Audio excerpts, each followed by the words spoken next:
Good morning, good evening, good afternoon, जिस भी time आप वीडियो देख रहे हो मैंने सबको विश कर दिया। So directly switching on to the topic 3D geometry part 2। Part 1 तो आई ऑप्शन में अवेलेबल है, जाके देखिए। Then switch on to the part number 2। Alright, पिछले पार्ट में we did straight lines and in this part also we are just carrying forward with our straight lines. But before this यार एक minute, subscribe नहीं किया तो यार करो ना, what are you waiting for? Alright, talk about the straight lines. Just switching on to the 2-point form of straight lines. 2-point form of straight lines. It says that अगर आपके पास ना बच्चों, देखो मैंने आपको पिछली वीडियो में ये बताया था ना कि यार वेक्टर फॉर्म आ जाए ना तो मैं बोलती हूँ यार this is literally a ghost. But इससे डरो मत, don't be afraid of this form, we just make it in such an easy way. Right, अब मुझे पता है ऑलमोस्ट ऑफ द स्टूडेंट्स को इसकी कार्टेशियन फॉर्म पता होगी। पता है कार्टेशियन फॉर्म? जरा सा पॉज करो वीडियो को और जरा सा कार्टेशियन फॉर्म लिख के दिखा दो मेरे को इसकी। तो इसकी Cartesian form 2-point form of a straight line says that x minus x1 upon x2 minus x1 is equals to y minus y1 upon y2 minus y1. So this is the Cartesian form of a straight line, or you can say that 2-point form of a line.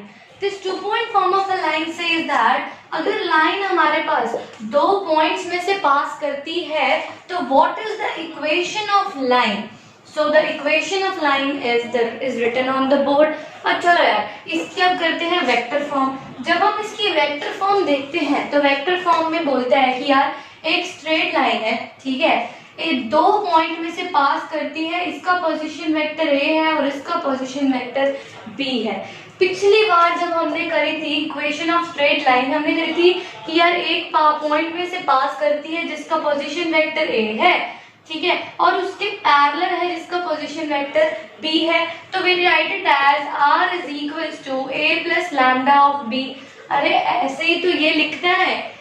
देखिए r is equals to कौन से point से पास कर रही है, कोई एक point को फिक्स कर लीजिए, मैंने a को फिक्स कर दिया, प्लस लैम्डा।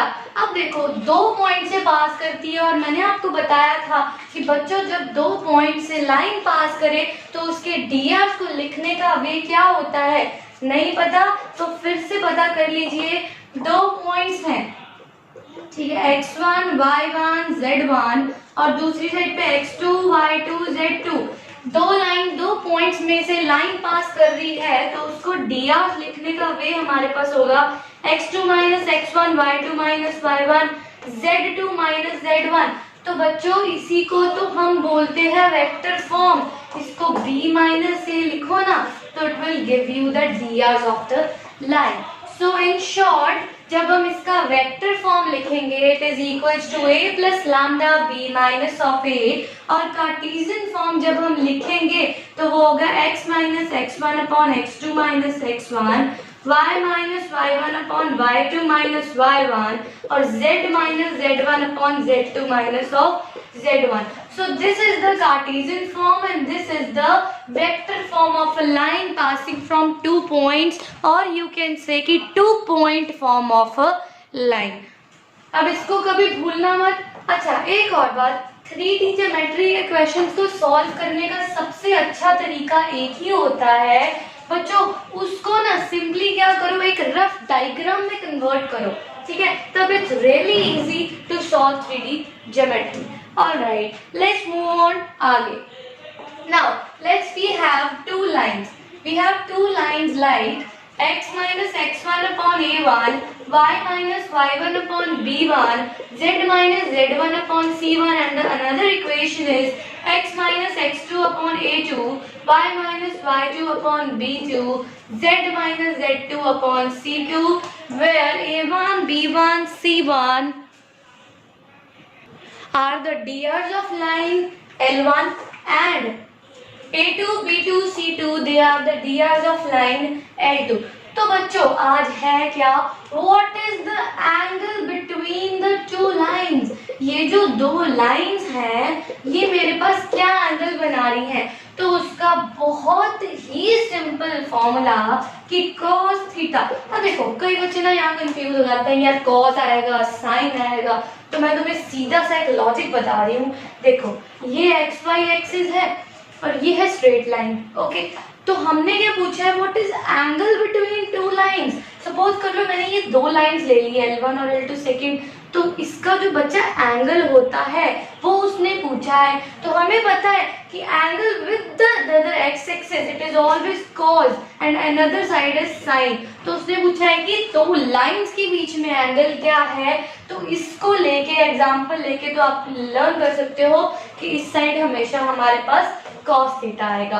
तो cos theta is equals to a1 a2 plus b1 b2 product of the drs upon in a1 square plus b1 square plus c1 square और a2 square plus b2 square plus c2 square। बहुत ही simple formula कि दोनों की lines के drs को ऊपर क्या करो, मल्टीप्लाई करके ऐड कर दो और नीचे सिंगल सिंगल का स्क्वायर करके उसका स्क्वायर रूट निकाल दो और प्लस कर दो। ये हमारे पास फॉर्मूला है। अब इसके बेसिस पे हमारे पास क्वेश्चंस पेपर में आते ही रहते हैं कि दो लाइंस आपको गिवन है, व्हाट इज द, और इट कैन बी लाइक आपको पॉइंट्स गिवन हो, ठीक है, तो आपको बोल दें कि what is the angle between the two lines. So very easy, you can simply find out this angle, okay. अब इसके जो फर्दर पार्ट्स होते हैं वो बच्चों ये होते हैं, ठीक है। अब देखो दो केसेस हो सकते हैं इसके पॉसिबल मेरे पास, दो केसेस में फर्स्ट केस हमारे पास और सेकंड केस। फर्स्ट केस हो सकता है कि यार जो ये लाइंस है वो मेरे पास परपेंडिकुलर हो जाए, ठीक है। यहाँ तो हो सकता है कि लाइंस मेरे पास परपेंडिकुलर हो जाए, यहाँ हो जाए लाइंस मेरे पास पैरेलल हो जाए। यार इन दो केसेस के अलावा तो चलो ऑब्लिक होगा तो हम इजीली फाइंड आउट कर ही सकते हैं थीटा क्या होगा यूजिंग दिस फॉर्मूला। बट अब यार ये है कि अगर इसने दिया है कि लाइंस मेरे पास परपेंडिकुलर है तो मैं क्या करूंगी। देखो परपेंडिकुलर का मतलब क्या होता है 90 डिग्री, तो cos 90 इज ऑलवेज 0। ये सारा उधर चला गया, यहाँ से डायरेक्ट इक्वेशन बन गई a1 a2 b1 b2 plus c1 c2 is equals to 0। इसके अलावा आपको कुछ भी करने की जरूरत नहीं है। हो सकता है आपको क्वेश्चन कुछ ऐसा दे दें, उन्होंने इन सब की वैल्यूज दी हो, कुछ C2 की वैल्यू पूछी हो, तो आप सीधा सीधा ये लगा सकते हो। बट द कंडीशन इज कि lines should be perpendicular, lines 90 degree पे होनी चाहिए। Second case when lines are parallel, यार पैरेलल के लिए ना हमेशा एक ही कंडीशन होती है कि जो ये drs है हमारे पास वो प्रोपोर्शनल हो।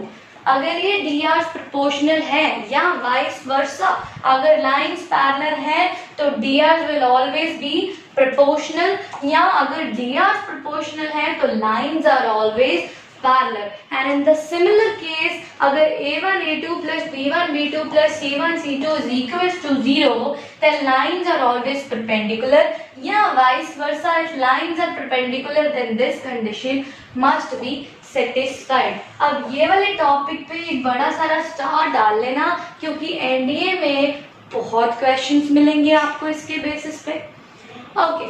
तो चलो जी इसके बाद आगे हम बढ़ते हैं और आगे बोलते हैं। देखिए when we switch off आगे स्विच ऑन आगे, तो जब आगे बढ़ेंगे तो उससे लाइंस ना एक ना टॉपिक आता है स्क्यू लाइंस।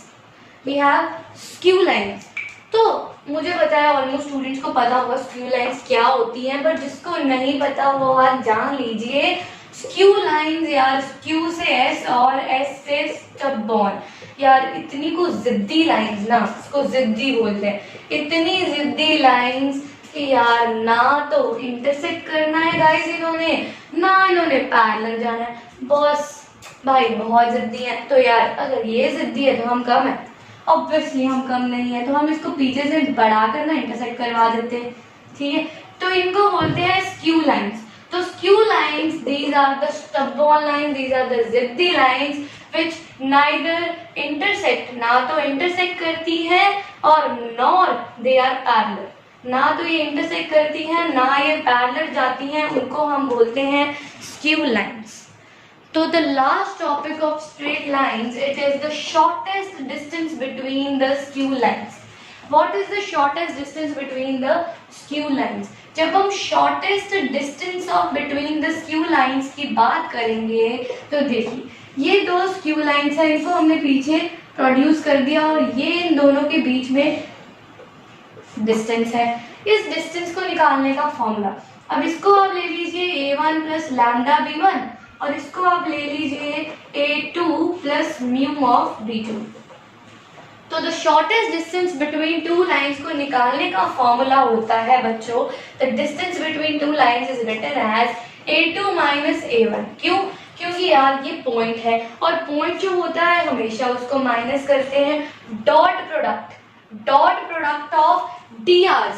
drs कैसे निकलते हैं? इन दोनों को मल्टीप्लाई करेंगे तो आपके क्रॉस प्रोडक्ट से आपके पास निकलेंगे इसके drs.